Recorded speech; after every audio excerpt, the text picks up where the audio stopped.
esportsbets.com, the service where gamers will bet real money on virtual events. Only here, the best odds and widest coverage of games from Dota 2 to Hearthstone.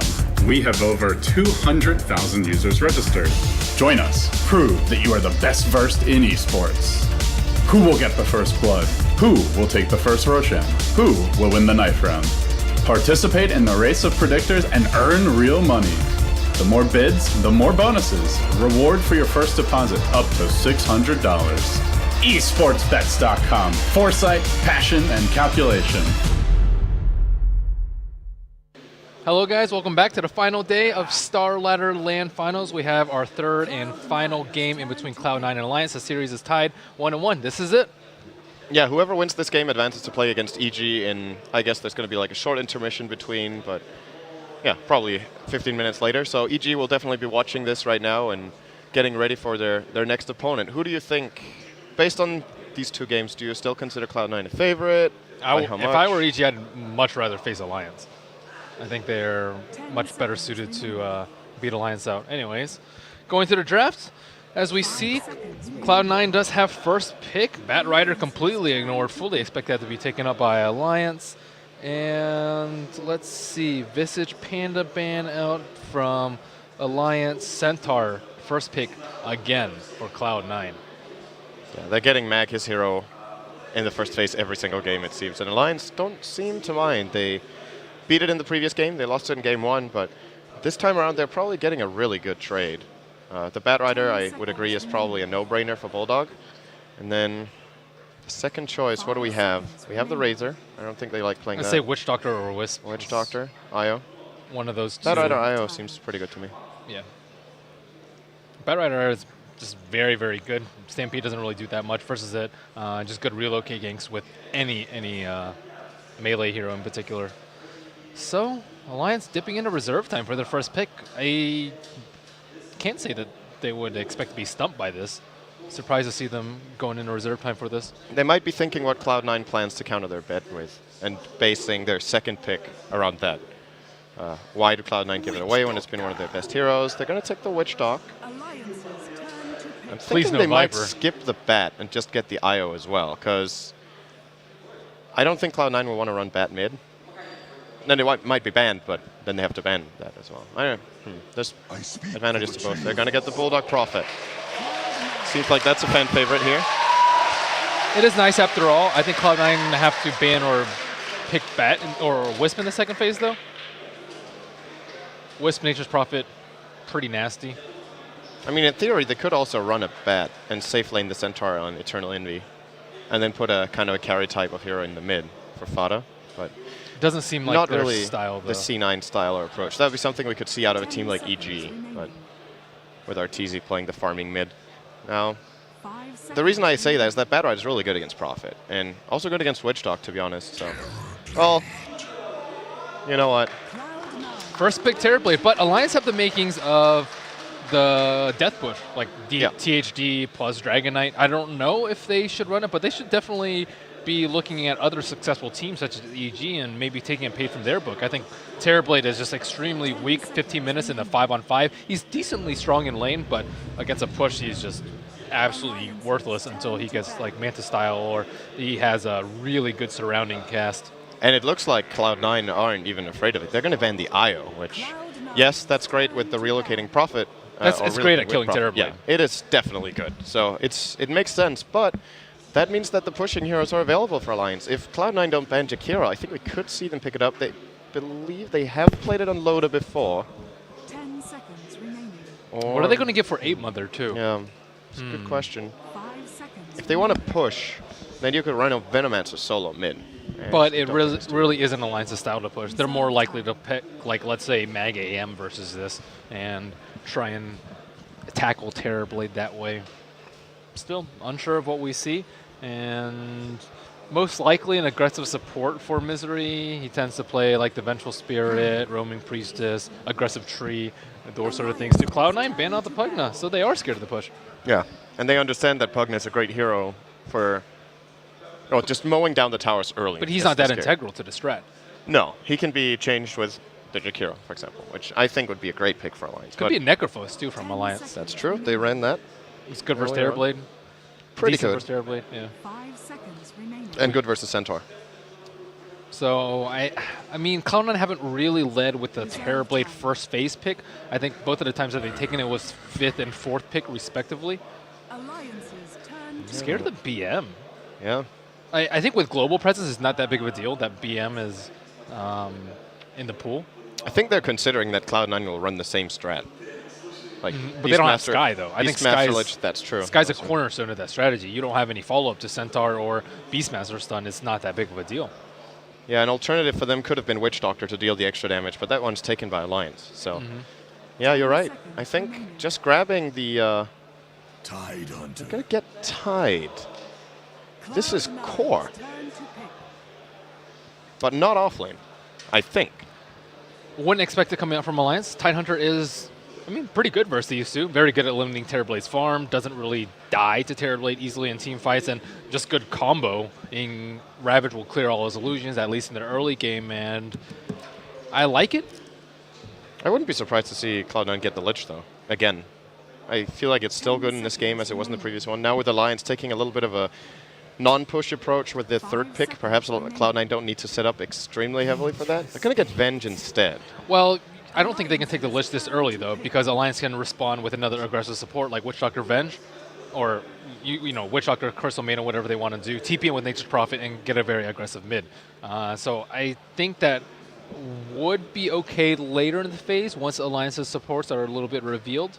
But since they do like to play aggressively, and they probably should have realized their mistakes in their first game too, that they didn't really concentrate on mid. They didn't give 8 Mother a hero that could succeed in the mid lane and can tackle the Terrorblade and 5 just seconds killing the Lich remaining. over and over in the mid.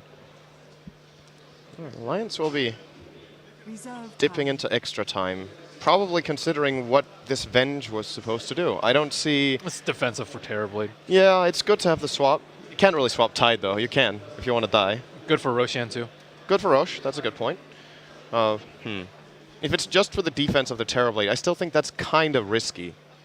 Because Alliance might get in a position where they don't have to just burst down the Terrorblade. If they go early enough and Envy can't fight, then you have a Venge whose purpose is not even relevant yet.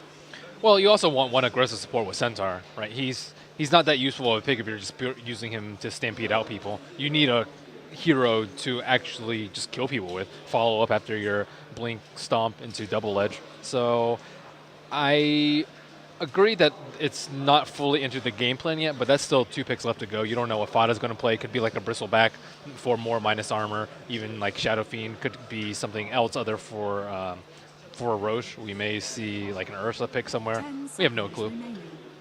Alliance don't either. And they're running out of time. Oh. Okay.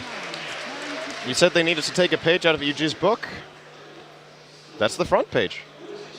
Yeah, I think this is much better draft than game number 1. Agree. Slightly better than game number 2, I'd say too, already for Alliance. And Cloud9, no anti-push, no good wave clear. Terrorblade is terrible early game.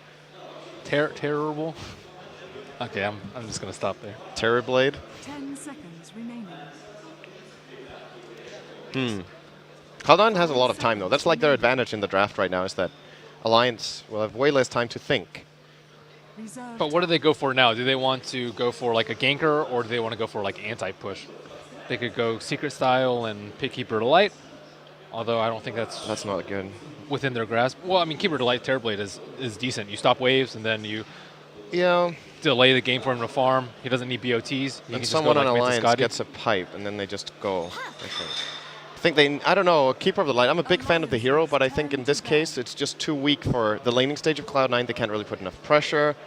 And then for defensive purposes, Alliance looks to be running a lineup that could tank through an Illuminate or just item builder on it. You've got Witch Doctor's Voodoo Restoration, and you've got a Pipe Carrier in Tide, or Prophet even if you wanted to do that, which is very unusual, but I would love to see Alliance just really playing their lineup, just believing in them pushing early and just going for it, because they have all the tools, and Cloud9's defense are not that good.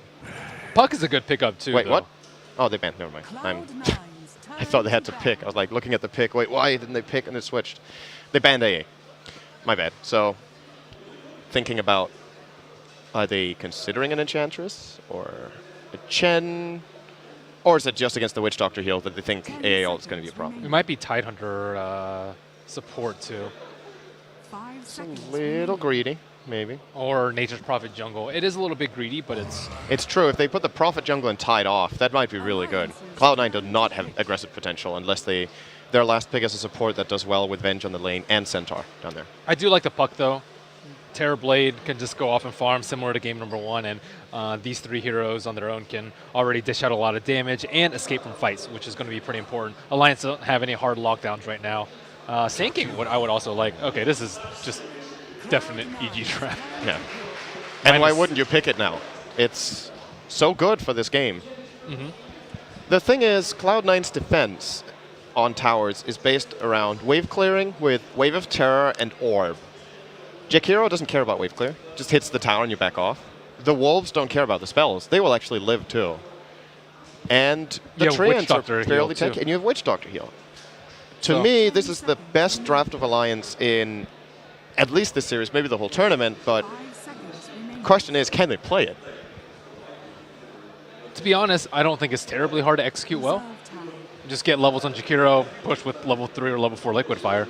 But I have a feeling they're not going to make it look as easy as EG do, Oh, because yeah. they have so much experience with it. Agreed. I'm not doubting Alliance's capability to play various strategies. I think all their players are easily capable of playing the heroes they're assigned on, and they know what to do in the game, but there's a big difference between knowing what to do and then doing it perfectly in an EG fashion. Because this type of lineup, if you make a mistake and you lose a team fight and the enemy holds the tower, that is twice as devastating as if you're playing a lineup that is similar to the opponents. I don't think Alliance can win in the late game. It's or not well, that bad. maybe They even. have like Refreshed Tidehunter, Double Ravage, Prophet is getting farmed. Like Witch Doctor with Ags, Yeah. Jakiro with Yule's Initiate, Lycanthrope with BKB. I think you can't underestimate their late game potential. And So, thinking twice, they might even have a better late game than Cloud9, because Terrorblade has problems against these heroes. Alliance can...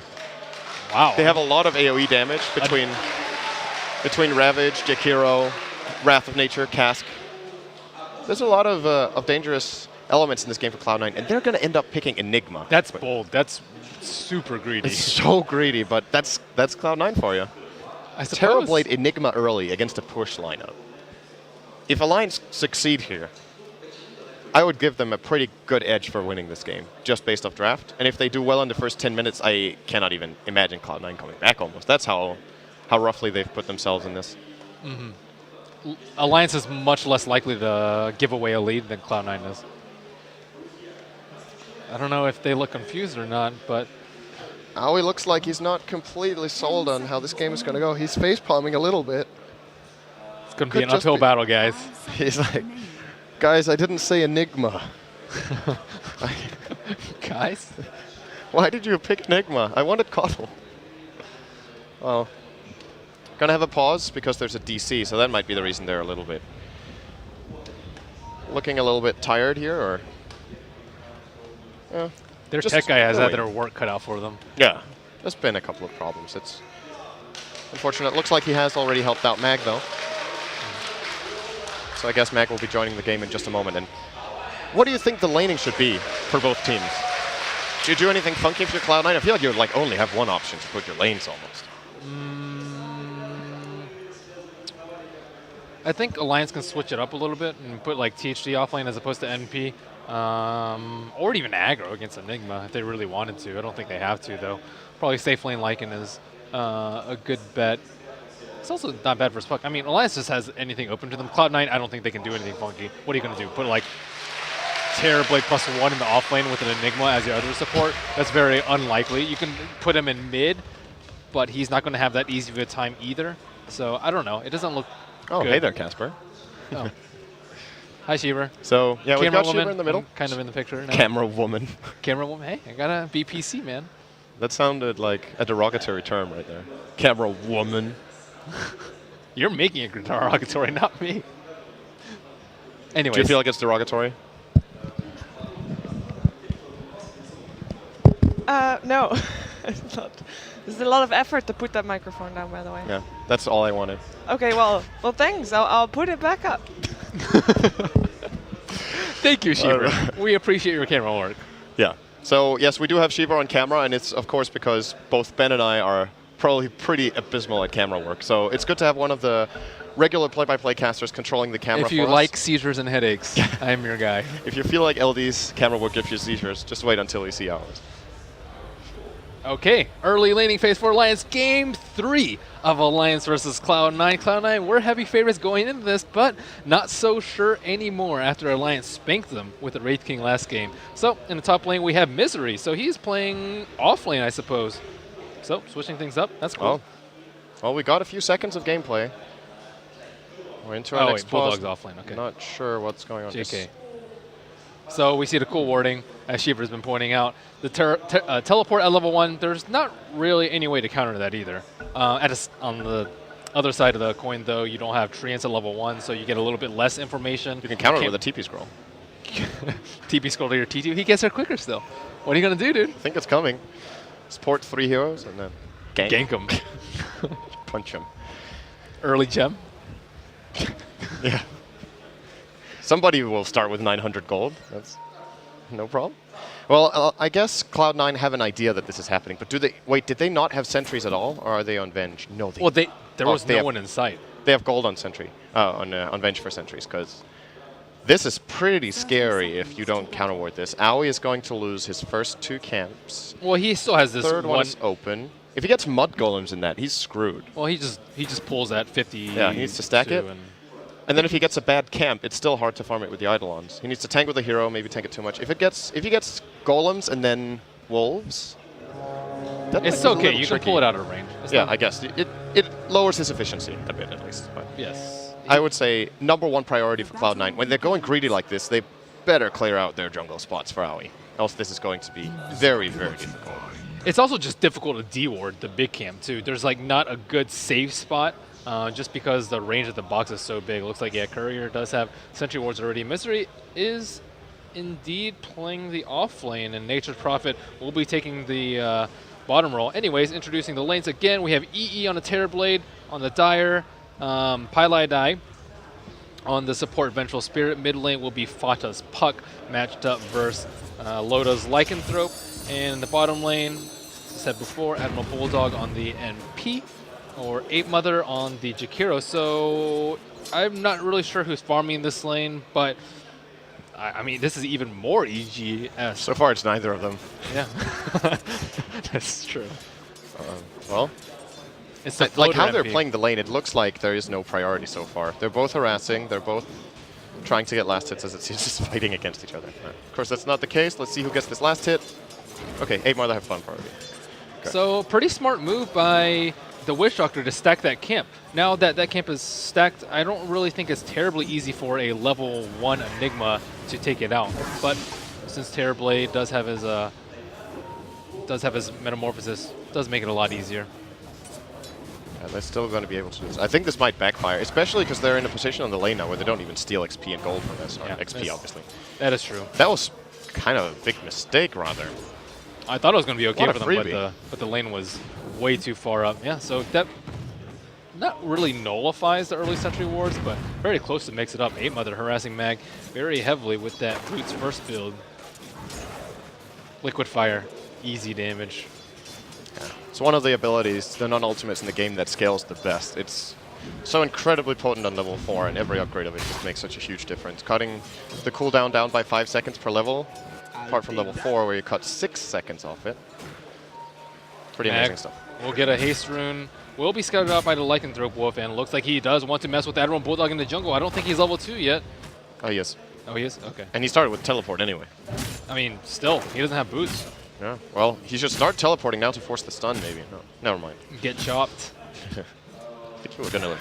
Yeah, he would have lived for it, but if Mag doesn't want to chase, this is just as good. So, yeah, Bulldog transitioning a bit into the jungle. Helped out Ape Mother a little in the start to give him an edge on the Centaur.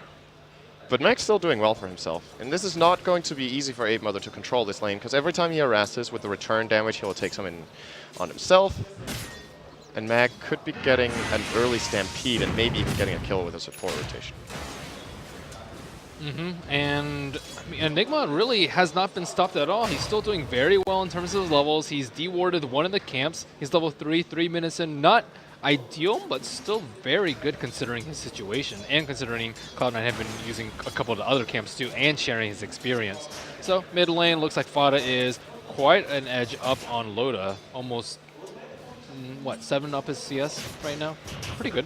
That's pretty impressive because Loda is playing with Quelling Blade. So his damage against enemy creeps is really high. So I'm imagining Fata is playing this as aggressively as possible, just constantly poking Loda, trying to force him away and take the creeps for free.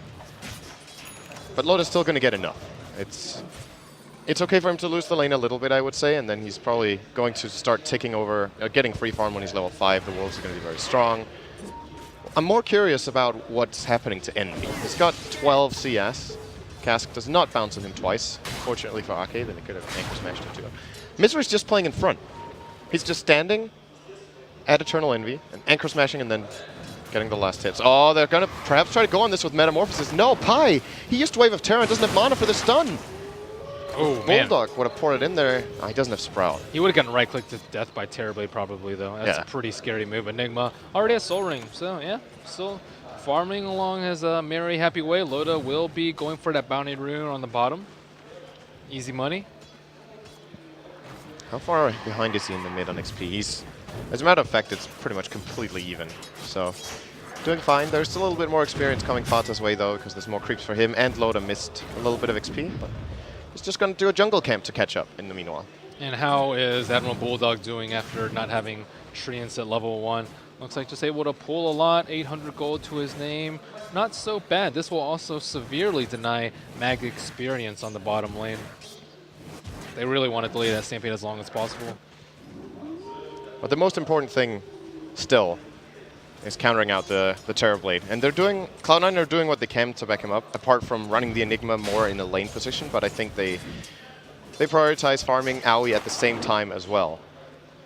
And Misery, that's the interesting thing about this Alliance draft, right? They have one support.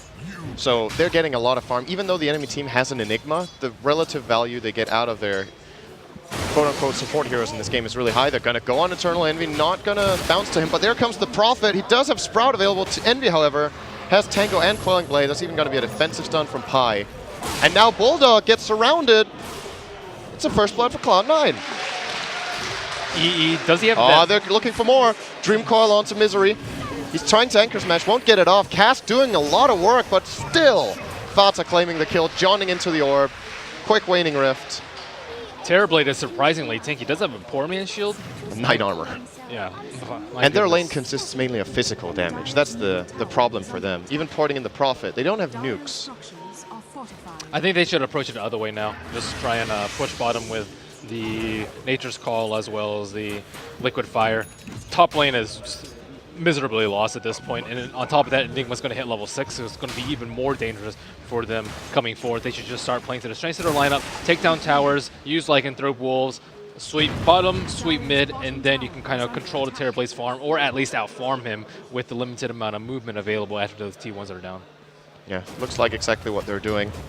Bottom lane, using the Macropire to clear out the creep wave fast, and Ape Mother with some good Liquid Fires onto the tower.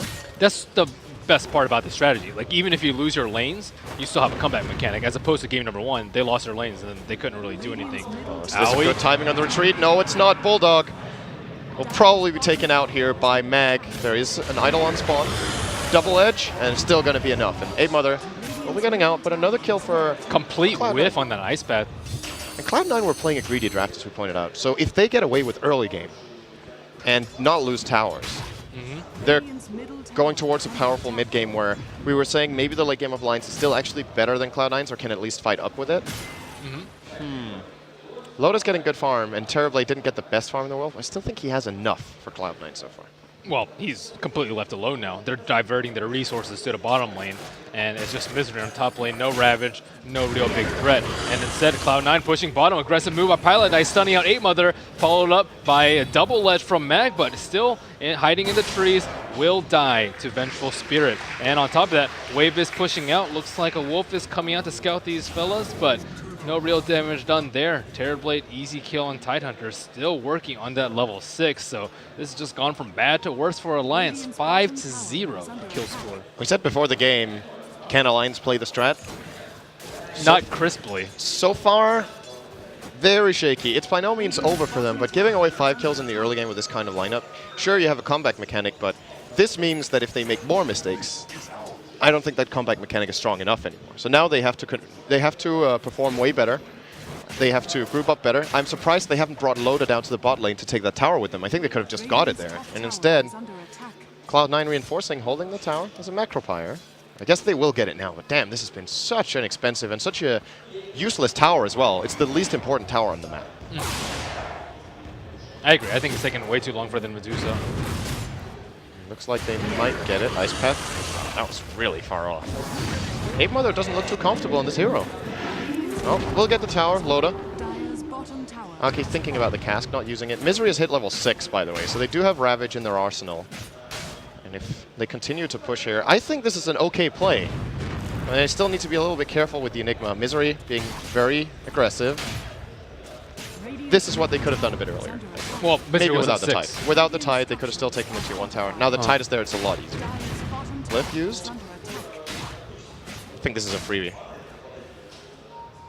Admiral Bulldog can wrap around if Misery does find a good Ravage, and another Liquid Fire coming out any second now, and this tower not really stopping this push at all. Fada kind of no man's land, close to his blink, doesn't really want to die now, but they need that wave push. Nice deny coming out from Maui.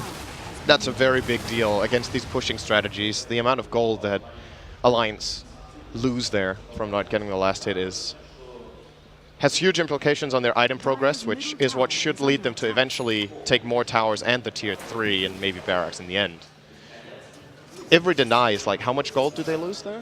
Probably like 600-ish. They don't get the last hit, which could have been even more.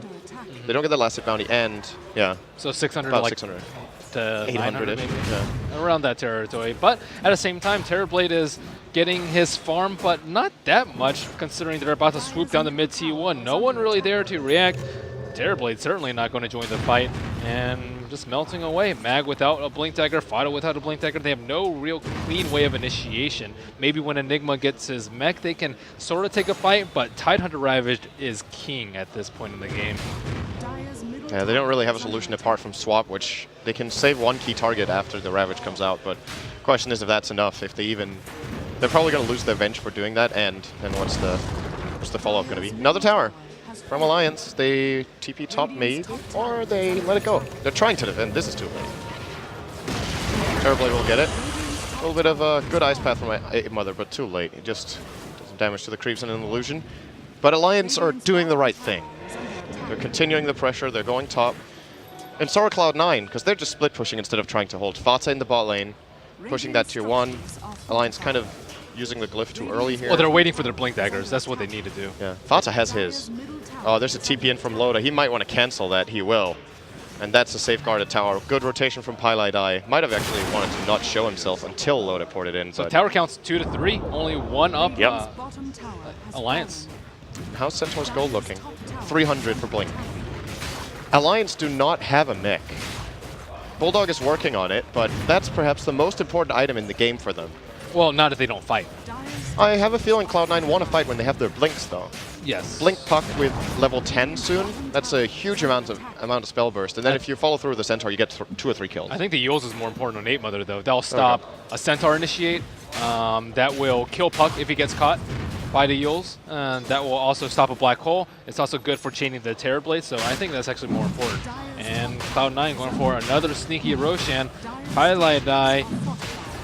Do they have enough damage? Yep, if the Switcher tank. They're getting away with this in problem. every game, it seems. Game after game. Well, Alliance need to get this tier 2 as a trade to consider this fair. Looks like they might. Cloud9 not in a position to defend. Now they're going to port in the Venge. Loda transforming. He's going to get coiled. We'll start fighting on Tafada. Ice Path on Pylai. Good attack damage coming out from Loda. He might still die to the tower. If not, then Mag will finish the job. 1 for 1. Like it for Venge. Tower going to get denied. There's the Prophet ult. Did he not hit level 6 until now? He had a cooldown, I guess. So, but Bulldog is 400 off the mech. They might get the tower after all. Oh, almost denied by Fada. So what's our gold lead looking like with a 5 tower to 2 tower difference? About 3,000. That's not as big as you want it to be. A little bit of that has to do with the Roshan. And it's for Cloud9. Yeah. So But at the same time, what is Alliance going to do? Are they going to try and 5-man before Terrorblade gets too strong and force him to fight and try and take him down twice? Or are they going to go for the alternative, which is just out late gaming them with a super farm Lycan? Oh, the mech building on a Nature's Prophet. Looks like we might have our answer. Yeah, they could take the tier 2 mid soon. And then they want to... I think the call from Alliance in that situation is to control the map as much as possible and just drain it of resources. But they don't have that great gank aside from THD. Yeah, it is difficult. And what is Tidehunter going for? Is it a pipe or is it a it's gonna blink? be blink. Man, he's poor. If you wanted the pipe, you would have probably bought one of the constituents already. I think it's better for him to go to do that if they want to push T3. If they want to go for a gank, clearly blink would be better. Yeah. I guess we'll see our answer soon. He's still holding on to his gold. 8 more there, looking for Yules, not reaching. They might just push out mid now. Not really... I still feel like not enough is happening for Alliance. Usually when EG run this kind of strategy, they're ahead on gold and ahead on experience. Alliance are 7k experience and 3,000 gold behind. Looking for a gank on E. This could be big. He has the Aegis and they can kill him twice. He senses it and TP's out. And this is just a wasted rotation from Alliance. And they're pushing out the top lane in the meantime too. If no one defends that tower, they know that something is going on around that mid side of the map. Puck very close to invulnerable unless Jakiro finds him, but Fada preemptively blinking away. And at this point, Cloud9 is going to be out farming Alliance. They won't find the timing that they need to really do anything with the Aegis or force a T2 at this point because Cloud9 is just doing such an excellent job of pushing out all the lanes. And they do have slightly better farming tools at their capability, I suppose, with Terrorblade and maybe some like ancient stacking going on. But Alliance, I mean, by no means a slouch on that regard too, with the Lycanthrope and the Nature's Prophet. Yeah, they're looking to push out mid, going for the tier 2 at Wait, this is that point. a Vlad on Loda already too? Yeah, he has a Vlad. He's still a little poor though, Yeah. I'd say. This is not that much, but it's enough for now, for what Alliance need. It's about either forcing the fight against Cloud9 now or taking the tower for free, and then you need to strategize. What's the next move? Do you try to wait for Roche? Mag might be going for a kill on Nature's Prophet on the left lane. Oh, actually, with a mech, he cannot go for that kill. He cannot get that kill. I think even without, he might not be able to. 1,000 health, that's a lot to get through. Oh, Another liquid fire in the tower. Yeah, another liquid fire comes out. EE does join the fight, but I believe he still has Aegis, so should be okay for some time to come. Vengeful Spirit working on that Urn of Shadows. Aoi trying to split push bottom, and that will be the call for Admiral Boylog to TP bottom. And Alliance, more wasted time. They're grouping up as 4, first to push out bottom and kill Terrorblade, then to take mid, and neither of those were accomplished. So Cloud9 should be squeezing out the lead in terms of economy. Now they're on the hunt. Aoi and Fata, they're gonna, well, who finds who? He jumps a Tide and then Johns, but he got up to the high ground, not across. He's gonna be in a lot of trouble. He's standing in the oven and now, well, burn baby burn, Misery even gonna blink up to him and anchor smash him. I can understand his itch to jaunt as early as possible though, because if he doesn't and his face shift comes out, he just gets Yules and then he can't jaunt and then he's dead. Yeah. So it was a difficult position for him to be in. This is why the Yules on THD is just so extremely powerful. Oh, and they found Bulldog. Ravage comes in, it's gonna hit Pylite Eye only as they had Yuled at the same time. Misplay from Alliance. Eternal Envy might still end up dropping here unless it gets the Sunder. He does! He's gonna get a kill for it as well. Oh boy, Alliance. They might even lose more. Mag going in on Loda. Envy. Whew. Bottle Simeon right there. That Yules during the Ravage cost them a lot. Well, Terrorblade I think. still had Aegis. Yeah, but then he doesn't turn on them and he loses Metamorphosis. Yeah. So. Misfire on the coordination there. Looks like this will be a transition into T1. Alliance without Ravage really don't have any fight left in them. They could take 2 here. Jakiro can try to hold it with Macropyre when he's alive, but that's still 5 seconds, and if he TP's in, he's at risk of getting swapped and just brought down instantly in a burst from Mag. Cloud9 won't try it though. Terrorblade's items are kicking in. He has 1,500 net worth above the Lycanthrope right now. Mantis style complete. And Lycanthrope still working on that Necro book, but it's just slow. They aren't as good as EG as diverting their resources. Sometimes they'll push as 3, sometimes they'll push as 2, but most of the time they don't die for it, which is what Alliance has been doing when they don't commit with more than enough resources. So they're not really out greeting C9, and they aren't really pushing efficiently either. And C9 just reading every move of Alliance very, very well. And on top of that, they have access to Roshan too. I think Alliance really needs to start getting the Roshan if they want to get back in this game. Because as it's going right now, they're not getting kills with Ravages, they're not limiting Terrorblade's farm. Their farm isn't that great in particular on the Lycanthrope and the Nature's Prophet. So all in all, shaping up for a poor mid game. Yeah, and they're smoked up again. But this is without Ravage. They're looking for Owie. But Pi will break that smoke. Oh, well, he's probably going to die for it. Yule's Macropyre, Ice Path, Dual Breath, Nature's Prophet ultimate as well. He's trying to swap out of the oven, but no. Taking one for the team. Saved Owie, though. It buys your Terrorblade more time, prevents Alliance from pushing if they're committing all the way bottom, which is super far away from any towers. So not a win for C9, but definitely an efficient death. There's the first level. With the Necrobook for Loda, this is about the time when if you're having a good game, you want to have Necro 3. So he's about 2,500 gold behind the benchmark for a good game. That's quite a big deal. Because it's not only him. There's also other heroes in Alliance who really don't have that much. I mean, Bulldog, Mech, working on a Necro 1. You're getting what you were talking about yesterday, that you were wondering, why is no one going for the mass Necrobook strat? Looks like Alliance are bringing it out. They're even trying to get one on Jakiro, I guess, with this Belt of Strength. At the same time, though, C9 doesn't look like they're scared at all. Just going with their game plan, maybe trying to sneak in a Roche whenever they can, and just drawing Alliance around the map. Alliance is forced to react to C9's maneuvers. Oh, Loda. Loda. He's going to get opened on by Owie with the Malefice and the Dream Call from... Oh, okay. Why not? Just throw it on top. It's brought down. Meanwhile, they find it... Okay, that was a very mistimed hoof stomp by Mag, but might not even matter. Envy's hitting so hard. 2 kills for Cloud9. Better movement, better distribution of resources, as you said. And Alliance's clock is ticking. They're losing so much on the map right now. Not gathering up somewhere to push. I guess they're afraid of the combination of Cloud9 just bursting them down, but I don't think their lineup can deal with this kind of pressure. And with those 2 ganks, Alliance pretty much can't venture past the river in any less than packs of 4, I'd say. And that just leaves more room for C9 to farm. Can farm Ancients, can farm opponents' Ancients at this point, can take over some of the Alliance's neutral camps. So only like 2 camps of them are safe. The one's close to the mid T1. Misery gets fooled around with by Fada. Fada with his Yules complete, even more pick-off potential there. They're going to farm up the Eidolons.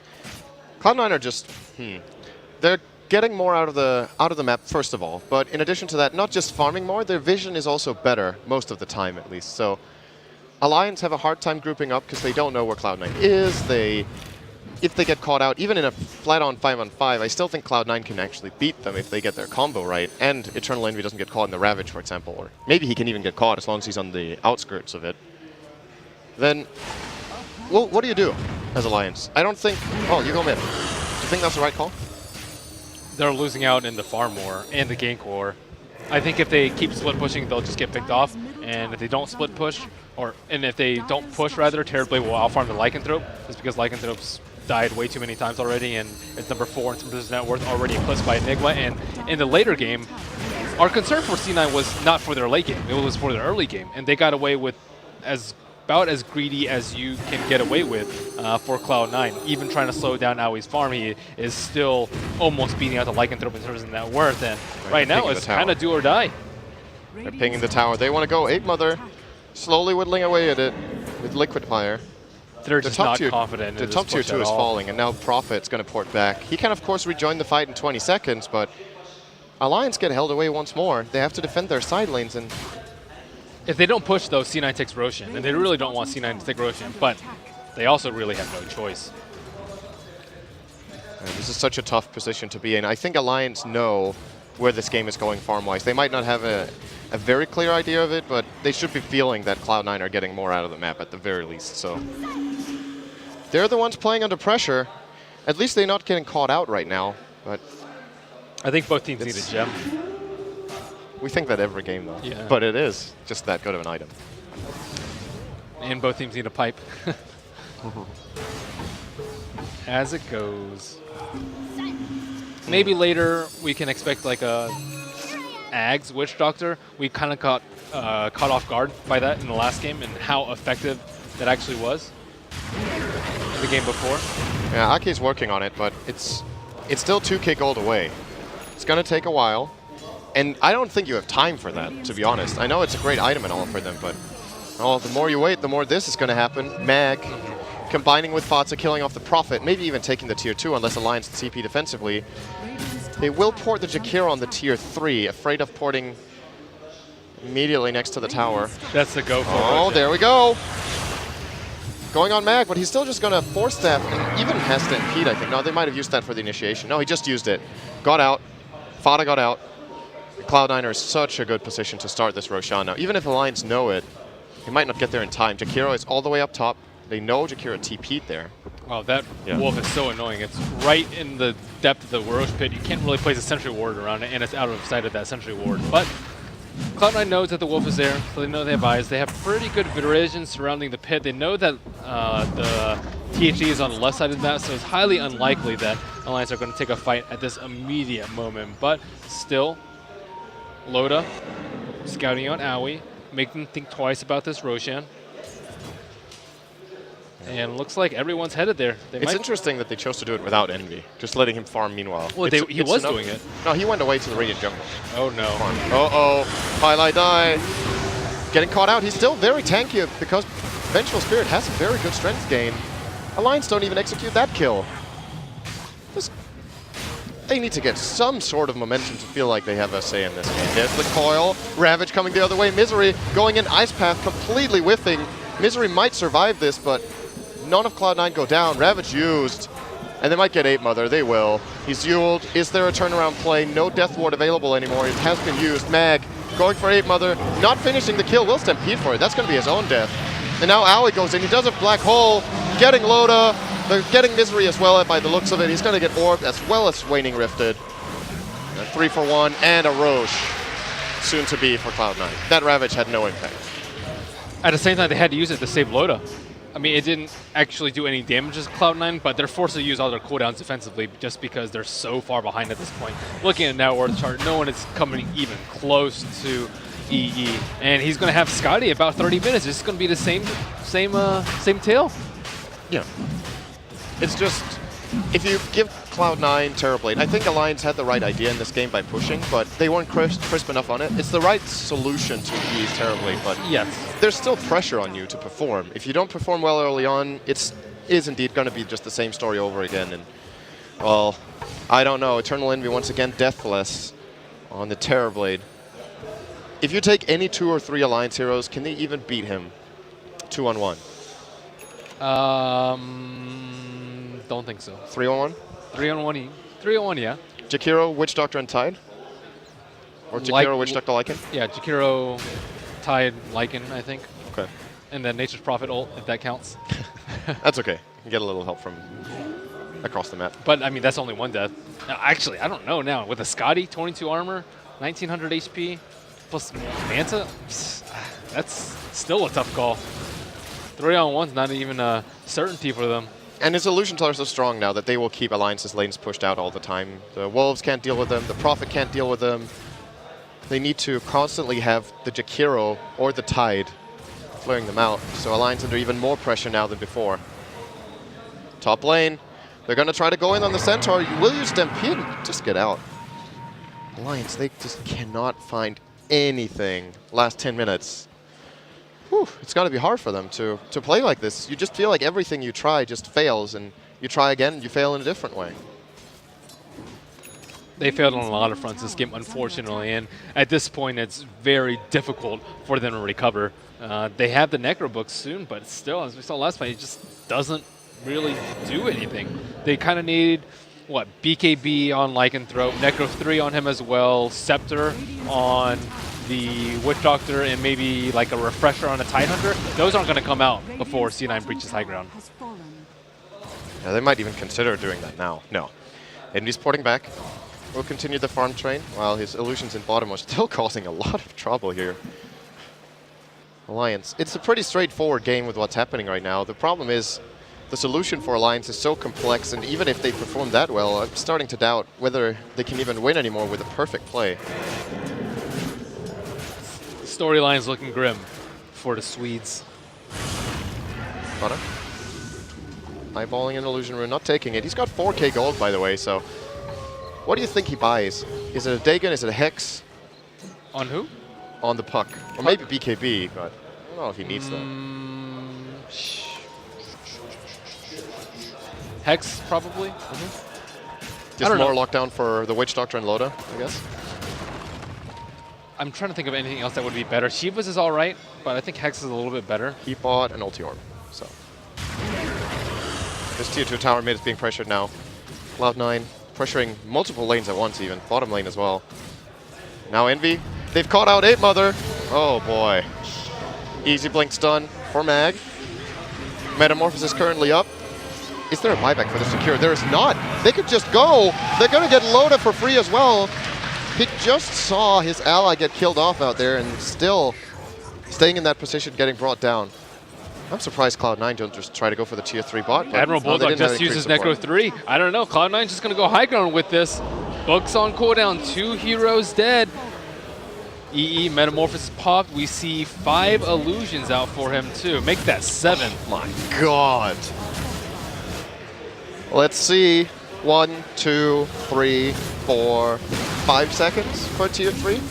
Barracks, 3. Wow, what a display. Of Terrorblade. Okay. Well, Bulldog's getting something bottom. He got a little bit of damage on the tier 3, but that's about it. Now he has to back out. Pretty poor trade, but there's no real alternative. Now Terrorblade's net worth 17,000. He's going to have Butterfly complete, and I mean, it's just the exact same thing over and over again. And so what is a counter Terrorblade? Just a well-executed push strat? No. Well-executed push strat, or an aggressive lane that shuts him down. Okay. They didn't really shut him down enough, I feel. Even with their push strat, they could have still done a better job against Envy. Yeah, good lanes. And aggressive supports early on. I think that's mainly what Envy loses to with his Terrorblade. If he gets to late game and has good farm, he generally wins. So you shut him down and you end the game at like 30, or... What about out late gaming him? That's pretty difficult. What about with just a greedier lineup, like an Enigma on your side, a farmer / carry in mid and bottom? Then you still need to have a solution to the push. So if your greedy lineup doesn't have wave clear, it's true. Then he's going to start taking your towers. And the free Roshans as well will still be there. If you have a greedy lineup, you more than likely can't even fight for the Rosh. Yeah, I think the Roshes make a huge difference in the way that C9 is able to execute a sneaky Roshan in a rear game. There goes the Aegis expired. Eternal Envy is 250 gold off the Butterfly. I think they're going to get the next Rosh and then look for the final push against Alliance, unless if they feel like they don't need it. At this point, they might as well farm. They're still gaining more and more than Alliance. 20k gold, 20k experience. And they still have the threat of the ganks too, with the blink on the Centaur and the blink on the Puck to shut out any sort of split push that Alliance may throw out. Yeah, there we go. And the Hex on Puck. 2 very big items simultaneously for Cloud9. I don't know. I'm out of options for Alliance. Top lane. Prophet's going to port in to help save Misery. He's still going to... Oh! Kraken Shell was enough to live there. Can Fada blink? Yes. Does get out. They might turn on them now, though. Misery's going to try to go in. Anchor Smash will be Yuled. Misery should be able to chase him down now. He is phase shifting. Owie throws out Midnight Pulse. Admiral Bulldog gets stomped up double edge and immediate death. So, and then 1 for 0. Bottom. It's more than one. Okay. Jakiro way out of position. They're trying to cut the wave with Loda, but there's already creep support, so Cloud9 will be getting in the bottom lane. Again, no Cloud9 Prophet, no Jakiro. With better distribution of resources. 3 on top, get a kill. 2 on bottom, get a kill. Immediately transition into a T3 push. There's no chance versus these 4 illusions. Oh, they're going to Ravage. They're doing what they can. Envy, he's going to Sunder.